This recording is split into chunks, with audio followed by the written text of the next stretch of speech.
we got Pastor Greg Lee coming in at 7 o'clock. So we're going to get all the politics out of the way. We're going to get all the shouting and the arguing and all that stuff out of the way now. I know we've got loaded phone lines, so let's power through some calls. So good morning, caller. You're on the air. Good morning, Chuck. Good morning, sir. How are you? Okay.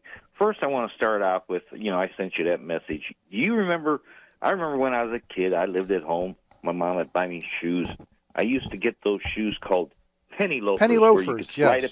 Slide a penny. I love those shoes, but like I sent the message to you, it was just on the news this morning. Now, why are they saying just McDonald's? If there's a penny shortage, it should be everywhere. But they're saying McDonald's is now going to round the money off because of a penny shortage. So let's tell everybody what we're talking about. So the United States has stopped making pennies. So now there is a scramble among gas stations and fast food chains and big box stores to adjust prices and round cash transactions, which could potentially eat into their profits. So basically, the penny has been a loss leader for the United States. I think it costs like 5 cents or something to make a penny. But again, that's government. That's what we do best. So we've gotten rid of the penny, and so now small businesses are scrambling to figure out what to do without that penny. So just round up. I mean, everything. It's funny how in life everything's always ending in 9. Gas is always ending in 9. Everything's 99 cents. Used to be 99 cents. Now it's $2.99 to $3.99. Everything's 99. So just round up and then problem solved. But then we have those pesky little taxes. You're paying 7, 8 cents here. 50 cents in Chicago in taxes. So again, it's a pesky little thing, but a lot of people are going cashless. There are lots of places you go now, like we're completely cashless, but then what do? Every time that you swipe that card, they're losing, 30, 40 cents on each transaction. So, you go in to buy a pack of gum and that person's losing money on the transaction. So you pay with cash and now we have no pennies. So I don't know. I mean, I remember even during the pandemic, there was a shortage of change during the pandemic and everybody didn't know what to do. Even now, like if you go to the casino, I don't even know if they said, well, where do you want to donate your change? Like, well, I didn't know, I wanted my change, but they're like, we're going to donate it to somebody. Okay, that's fine. So again, just this weird situation that our society finds itself in of where government's going to get rid of the penny. And now it's like, well, what do we do? So yeah, I don't know. That's like when that pandemic, they had a shortage, and I used to go, when I fuel my truck up, I'd go in a truck stop down in Kentucky to get stuff. And they go, well, we don't have change to give you back. And I said, well, then I won't buy it. I'll go somewhere and get my change, because, like, if I sell you a toaster for $15, you give me $20. You want your $5 back. I'll say, no, I'll have to just round it off to 20. You're not going to like that, because then you'll say, well, I'll go find my toaster somewhere else for $15. Because basically, when I give you money, I want my change back. I want the option, right? Even if you want to round up to send hamsters to college or whatever, that's fine. At least give me the option if I want to keep my change. If if you want to round up, that's fine, whatever. But yeah, you can't be like, here's $20, and they go, well, we don't have any change. We're keeping it. Like, no, that's not how this works. Yeah, I just want to bring up about that. But then now about this shutdown and all this, just think all these people, when they're sitting around at Thanksgiving dinner, Thanksgiving Day, and everybody's going to expect that turkey on that platter with a cover over it. And they take the cover off, and they see a loaf of bread and turkey lunch meat on the platter. Just think, when they say their prayer of Thanksgiving for this Thanksgiving dinner, thank your Democrats for that loaf of bread and turkey sandwiches for Thanksgiving, because of the Democrats. Well, but again, this is the thing, Mike, is that some people are coming at it and saying, well, this is the Democrats' fault. Other people are coming at it and saying, well, this is all Trump's fault. So, I mean, again, this idea that we can't even decide who to blame, guess what? Plot twist, you're all right. Everybody's to blame. Everybody's to blame. Current administration, previous administration for the last 50 years that got us in the debt. Guess what? There's plenty of blame to go around. One man or one party gets the blame. Yeah, like I say, it's both parties, it's all parties, but, the elected politicians in Washington are going to have a wonderful Thanksgiving dinner. They're getting paid. They're going to have money to go get a turkey. But honest people like us that put them in office, the people that need to get a turkey for Thanksgiving is not going to get it because the elected politicians in Washington that are getting paid are making us, the people, suffer. Right. That's about all I have to say, and I'm going to let you No, go. I appreciate so you it. can enjoy. So And I hope things are going well for you. You have a great day yourself. Yeah, everybody out there have a wonderful, safe day then. Thank you. Appreciate it, Mike. So let's talk about that real quick. So we had two federal judges have ruled that the Trump administration cannot suspend food aid used by the 42 million low-income Americans. So U.S. President Donald Trump said he had instructed government lawyers to ask the courts how the administration could legally fund SNAP, adding, even if we get immediate guidance, it will unfortunately be delayed. So you've got two different judges saying that the Trump administration must fund SNAP even though the government is closed and they, in theory have no money. But two federal judges are telling them they must fund it. So again, it is because of the way the system works, it's past the first of the month. So they have to figure out how to fund it. And once they do, they'll have to figure out how to retroactively give people those benefits. But again, there's a lot of people out there right now that are, that are worried, not sure what to do, trying to figure out how to get by. Like I said, I saw the other day the long line. Somebody sent me a video of the long line outside of the Northwest Indiana Food Bank. There's a mile-long line of cars waiting to get something. Why don't we real quick, as we're talking about that, I want to talk about today's. I want to do a money bomb every Monday to help give a few dollars to these organizations that are stepping up here in the region. So today's benefactor is the Sojourner Truth House. You can go to sojournertruthhouse.org, and there's the big pink donate button. I'll be donating some money after the show today. What I want to do is every week that we are shut down and we aren't getting the government benefits that we paid for, I want to help these organizations that are stepping up to help others. So today's benefactor, just give them do me a favor, give them $5, give them $10, whatever. I'd love to give them a couple $100 today to help feed some of our neighbors and do good things. Because that's at the end of the day, that's what we're going to talk about here at 7 o'clock with Pastor Greg Lee. We're going to talk about the role of the church and nonprofits and how they're stepping up in these times of lack of government support. So let's take a couple more calls. So good morning, caller. You're on the air. Morning, Chuck. Morning, MX. How are you? Pretty good. I've been noticing things here in Hessville. Uh-oh, he's been noticing the things. What have you been noticing? And, I was out a couple of weeks ago, 3 weeks ago at night, and I went past Morton High School, and the police were there. And I had asked somebody, went to the Greasy Spoon to get something to eat, and everybody was saying, the football game, the fights. I said, that's usual. I noticed the police everywhere. And then I was coming home on a side street, and I noticed there was kind of like a little flash mob. And, I just drove home another way. And then, all of a sudden, I was up in the Redneck Riviera, and I see these videos on what's going on in Hammond. And somebody took a video on Kennedy Avenue where they had supposedly, I don't know what was going on, but it looked like another flash mob.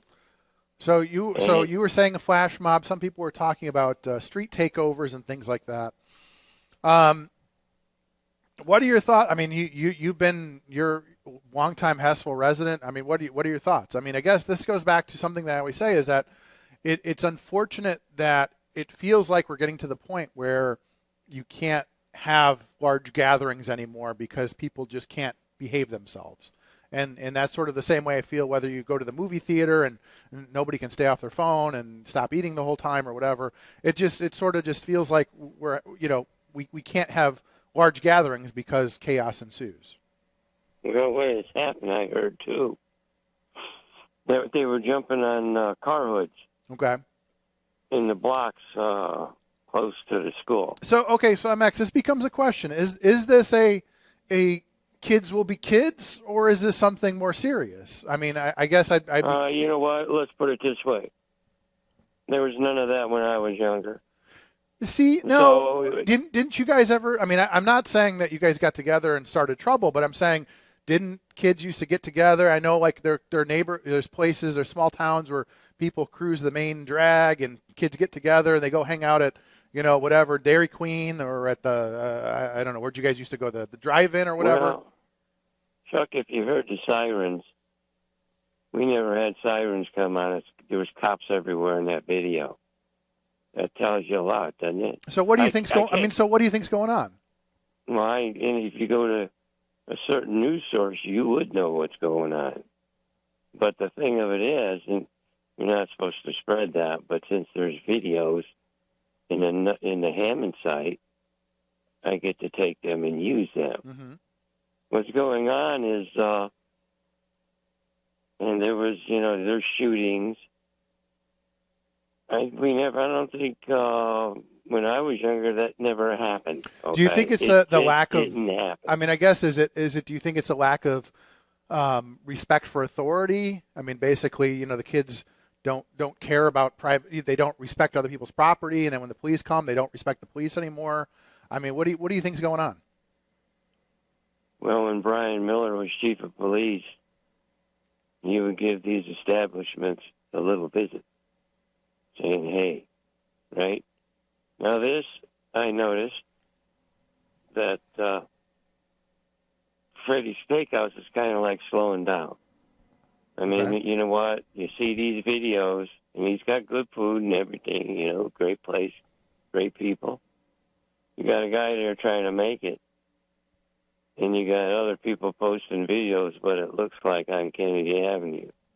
And do you really think a lot of people are going to come from St. John and Cherville after seeing these flash mob videos and go to places to eat in Hessville?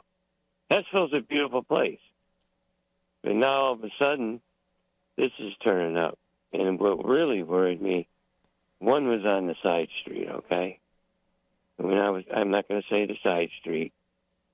And I should have sat there and took pictures, but you know what?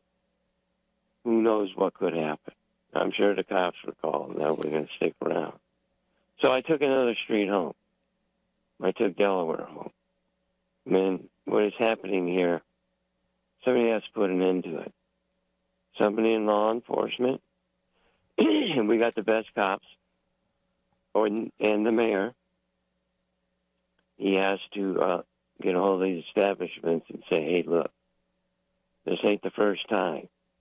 This ain't the first rodeo with you guys. Otherwise, we're going to lose business here. Put a lot of money into Kennedy Avenue.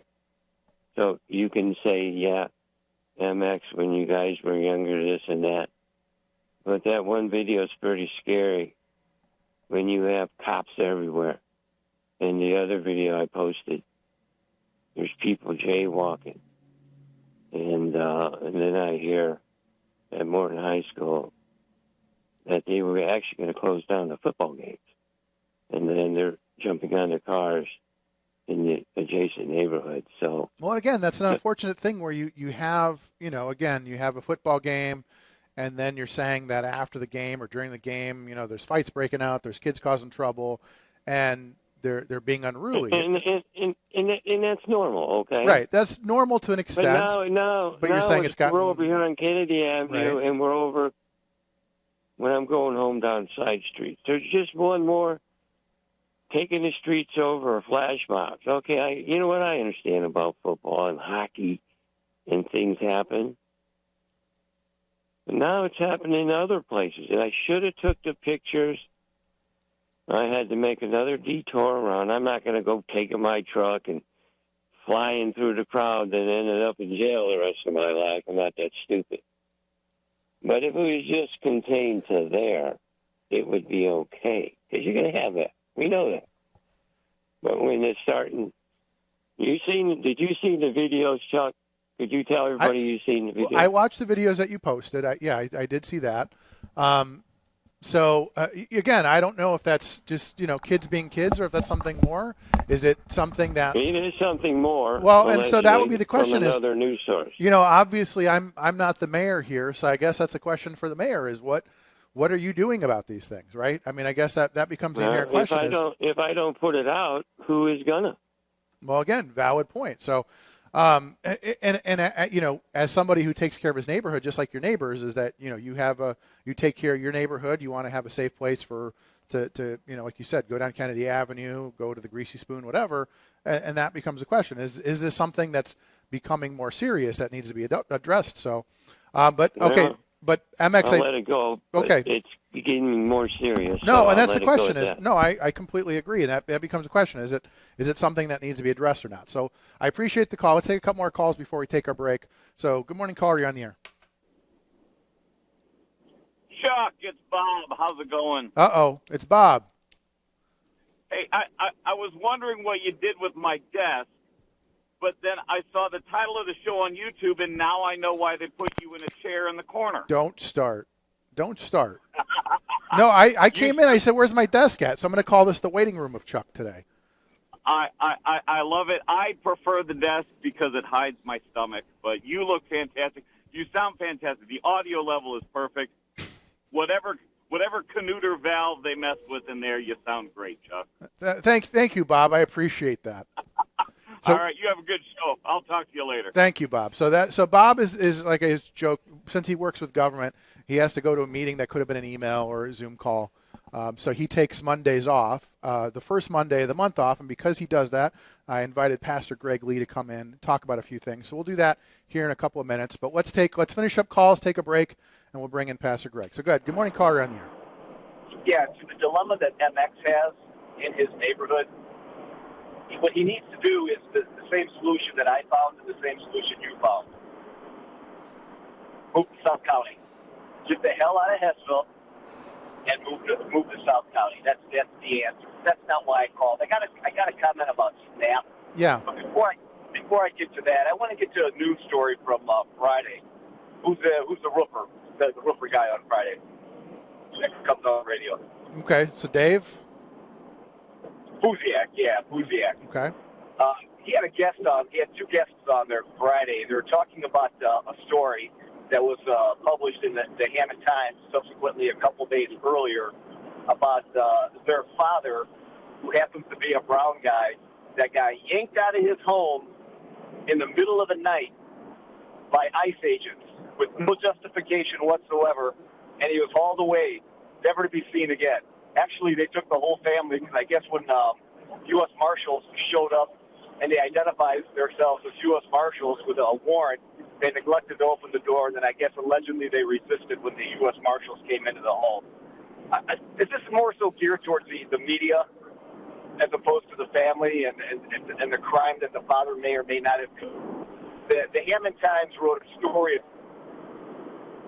He conveniently neglected to point out the fact that the bad ICE agents knocked on their door in the middle of the night because, A, he resisted law enforcement a couple days earlier, and B, he had an outstanding warrant for narcotics in California a few years earlier. So when you have crack writers like your Jerry Davidge and your Larry Kyleman doppelganger, what's his name, Michelle Quinn, writing articles for the Times, that's the type of reporting you get. It's skewed and it leans one way.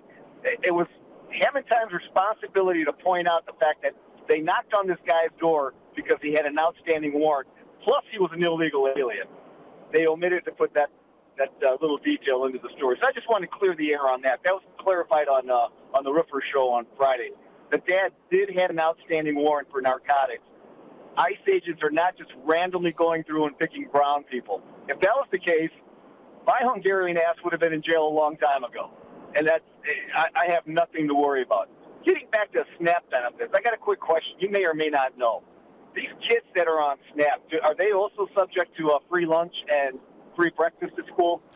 So my understanding is that, yes, in that case, that the way that the system is set up here in Indiana, that that basically you are eligible for those benefits. So to your point, then yes, children that are on SNAP should be getting at least breakfast and lunch at school. So not only do they get the mama gets the SNAP benefits, she doesn't have the wherewithal to pack little Jimmy a brown sack to go to school. I don't quite understand that. but I'm going to give you a fun fact on departing. You know what the average weight is of the average female that's on SNAP benefits in the United States? I know I know where you're going with this, and well, okay. This is a fact. Go ahead. It's 211 pounds is the average body weight of the average female that's on SNAP benefits. So Hey, I'm gonna put that in your pipe and smoke it. I certainly will. Thank you for the call. So he's making a point, and it's something that needs to be discussed. The idea that within a few generations, I was thinking about like my grandparents, and the idea that a few generations ago, 100 years ago, before we had these benefits, people, were malnourished essentially. Not everybody was getting all the nutrients. Not everybody was having full meals. Not everybody had access to food the way that we do today. And again, this goes back to what I say about balance. In a couple of generations, we've gone from everybody being underweight to everybody being overweight.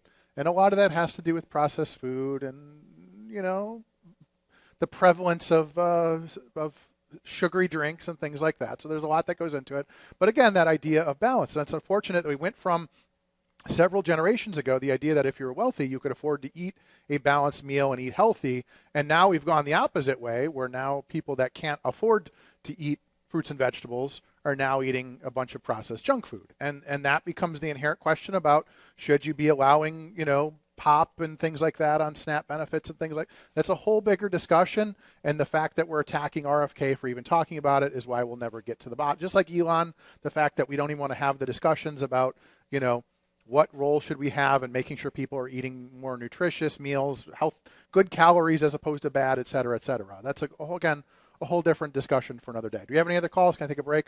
2 more calls. I'll get to power through some calls. Okay, real quick. Good morning, caller. You're on the air. Good morning. Good morning. How are you, sir? I met you Saturday at the government complex in Crown Point. Our Congressman Frank Mervan was there. It was about 250 people. And I think it was a very good crowd. And it wasn't all Democrats. There were some Republicans asking some, I guess, hard questions. And, of course, I guess they were satisfied with what he said, because one guy, they would ask him, when everybody come in, they'll ask you to sign a little thing that you want to speak and what you want to speak on. And of course, he would answer that. One guy didn't even sign the thing. He just jumped up and started and say, hey, look. And Frank Mervan, I think, did what he thought was good. No, let him go ahead anyway. We're not going to do that because we're not dodging anything. And he let the guy speak. So the guy was saying some of the problems was wrong with what's going on in Washington. He said, I agree, and I want to try to fix that. Good. I want to try to fix that. Glad to hear that. Yeah, he said, I want to try to fix that. And so some of the people was I guess, as you say, on the level, said, well, no, don't let it. No. He said, no, let him speak. Let him speak. And I said, whoa, boy, that's what I call a real person in Washington. He's not, you're left or you're right. He said basically the situation with the border deal. He said the Democrats, and I know if you check with the news, I've heard this on both the right-wing station and the left-wing station also, that he said that when they said that he was for closing the borders, and their guy, so-called King, said, no, don't do that, because if you close the borders, Democrats don't get credit for that. And so they didn't do that. He said, I'm willing to go to work today. If he said, but people say, well, Chuck Schumer and them, they got the government shut down. He said, who's the speaker? Johnson is the speaker, and he could open up the House today, sir. He could open up today, but he won't do it because he's looking for the Democrats to do something that would not benefit SNAP and all the rest of the things, and Medicare, Medicaid, and all those things. Understand? That's the chopping block. That's the chopping block. And I thought he handled himself well. He came on and he shook hands and he said that was probably a few maybe, because there was about 400 or 500 people, but there was probably 10 or 15. I'll be honest with you, and they looked like they would really come and try to come at him, but he wasn't doing that. He shouldn't be here. He should be in Washington. He said, "Why would I be in Washington? Washington is shut down. Why? I'm coming back home to talk to the people in the community." And that's what he was doing. And like I say, here it is. He said, now, the situation right now, he said, he talked about there's 9 congressional districts. He said, you got the vice president coming here into Indiana, and again, he thanked those Republicans who said, no, we going to, and then, of course, they're going back to Indianapolis today to try this redistricting thing. They're going back to Indianapolis today because the governor is calling them to come back because some of the Republicans sided with the Democrats, and that's why, like I said, we had. So I think he handled himself well. It's just sometimes people don't like Mervan, our congressman. I don't care, and I think you have to agree with that. If he gave them everything that they wanted, I just don't want him out. And that's talking this community. And I'm just simply saying that right now, everyone had an opportunity to come, where to speak, and security was so tight. Security was so tight there, and I understand why it's tight. I think you understand why it was tight. I absolutely do. Yeah. Because okay, but Ron, we do have to take a break. So I got my guest here. It is 7 o'clock. So I know you do. I know you do. Okay. But I appreciate the call. Okay. I appreciate you letting us know about that. I'm glad to see our congressman. I mean, again, that's the way this is supposed to work. But again, if you want the government open, you need to talk to Johnson. Would you agree with that? And that's what I'm saying is that the Democrats are blaming the Republicans are blaming the Democrats. Both of them are making arguments as to why it's the other person's fault.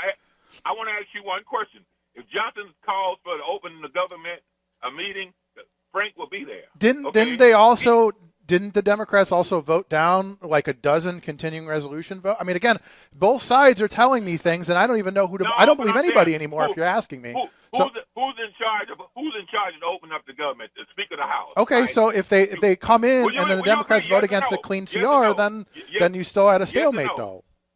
It's a yes or no. Okay, yes. Okay, so Johnson should open up, and then everybody should vote for a CR, and then move forward. And again, this is why we should.